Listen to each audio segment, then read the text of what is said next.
સુપ્રસિદ્ધ યાત્રાધામ પાવાગઢ ખાતે ડિવાઈડર પર લગાવવામાં આવેલી સ્ટ્રીટ લાઇટો શોભાના ગાંઠિયા સમાન પાવાગઢ ખાતે હરરોજ લાખોની સંખ્યામાં દૂર દૂરથી માઈ ભક્તોના માતાજીના દર્શન માત્ર આવતા હોય છે અને ખાસ કરીને રવિવાર અને રજાના દિવસોમાં માતાજીના દર્શન માટે માનવ મહેરામણ જોવા મળે છે। ત્યારે કેટલાક લોકો તો ચાલતા ચાલતા પદયાત્રા કરતા આવે છે।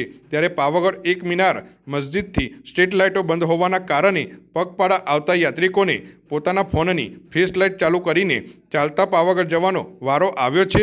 રાત્રિના સમયે સ્ટ્રીટ લાઇટ ચાલુ ના હોવાના કારણે માઈ ભક્તોને ભારે હાલાકીનો સામનો કરવો પડે છે।